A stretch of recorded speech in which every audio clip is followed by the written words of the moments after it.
વડોદરાના મચ્છીપીટમાં જૂની અદાવતે બે યુવકો પર બેટ અને પાઇપથી હુમલો, ઇજાગ્રસ્તોને હોસ્પિટલ ખસેડાયા.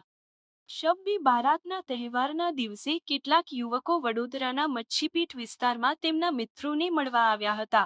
ત્યારે અગાઉ થયેલા ઝઘડાની અદાવત રાખીને 8 શખ્સોએ બે યુવકો પર બેટ અને પાઇપ વડે હુમલો કર્યો. આ દરમિયાન બચાવવા પડેલા મહિલાઓ સહિત 4 લોકોને પણ હુમલાખોરોએ માર માર્યો.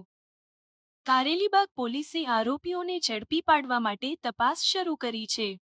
વડોદરા શહેરના વાડી વિસ્તારમાં રહેતો યામીન ધોબી નામનો યુવક મચ્છીપીટમાં એક હોટેલમાં પાર્ટ ટાઈમ નોકરી કરે છે.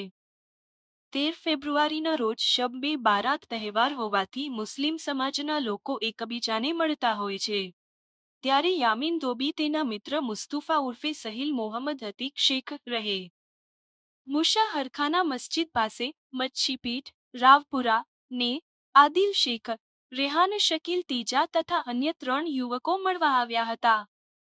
આ દરમિયાન શાલીમાર હોટલ નજીક સાહિલ ઉર્ફે જેશી સાજિદ ઉર્ફે દાડી શેખ તથા તેના સાથીદારો ફારૂક ઉર્ફે બોટી રફીક શેખ, મહંમદ જાફર સિયા, અયુબ ઇમરાન પઠાણ, આસિફ ઉર્ફે તિતલી સલીમ શેખ, શહેજાદ ઉર્ફે પીપીડી અનવર અહેમદ શેખ અને અન્ય અજાણ્યા 3 થી 4 શખ્સોએ અગાઉ થયેલા ઝઘડાની અદાવત રાખીને હુમલો કર્યો.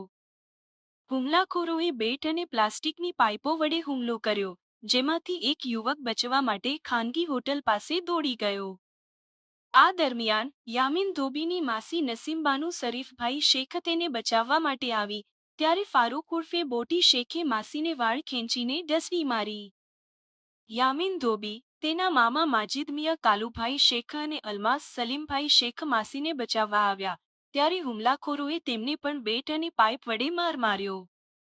હુમલાખોરોએ ધમકી આપી કે જો પોલીસ ફરિયાદ કરી તો જાનથી મારી નાખીશું. ત્યારબાદ તમામ આરોપીઓ ઘટના સ્થળ પરથી ફરાર થઈ ગયા. ગંભીર રીતે ઇજાગ્રસ્ત લોકોને સારવાર માટે સયાજી હોસ્પિટલ ખસેડવામાં આવ્યા. યામીન ધોબીએ કારેલીબાગ પોલીસ સ્ટેશનમાં ફરિયાદ નોંધાવતા પોલીસે 8 આરોપીઓને ઝડપી પાડવા માટે તપાસ શરૂ કરી છે.